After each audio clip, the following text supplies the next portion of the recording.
This is the unmistakable sound of Frédéric Chopin.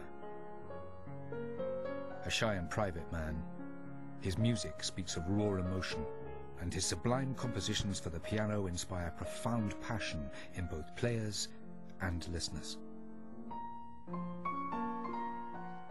Chopin wrote over 250 compositions for the piano and drew from the instrument an intense singing quality. That inspiration for his music was not only the keyboard, but also the human voice, in particular, the female voice. As we celebrate Chopin's 200th anniversary, we follow a young pianist as he sets out to discover who put the song into Chopin.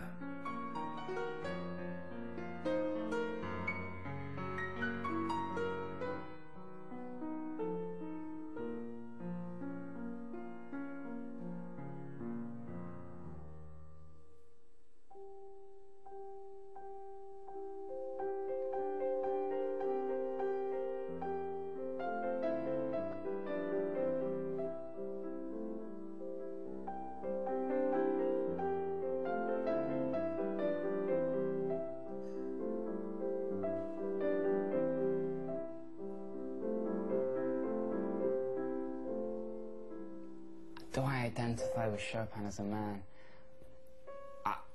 On some level, yeah. I mean, of course I do.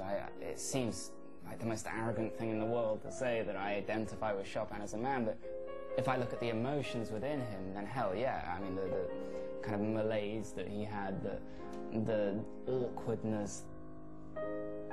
James Rhodes studied the piano as a teenager, but never went to music college. He went off to work in the city, but in his late 20s he realized he couldn't resist his desire to play any longer. Now 34, he's a full-time concert pianist with a recording contract and with a youthful and growing following.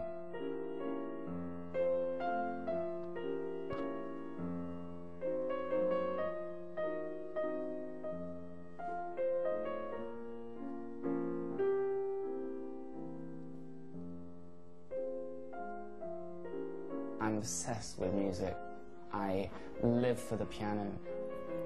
I am not entirely comfortable with people or in the outside world. The only big difference I would say is that I have maybe a thousandth of the genius that he actually had.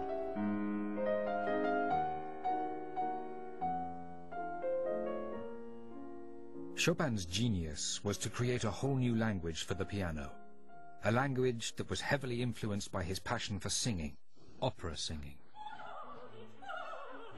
Chopin was obsessed with the popular, vocally athletic Italian opera of the day known as bel canto, the opera of Bellini, Donizetti, and Rossini.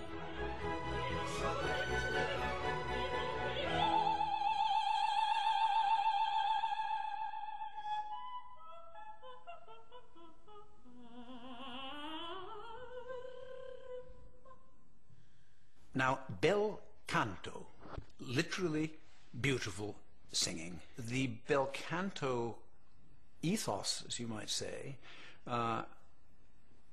was obviously nourished and to a certain extent formed by what he heard as a child in Warsaw, but I think it was so much a part of his whole aesthetic background that had he not heard it, he would have invented it.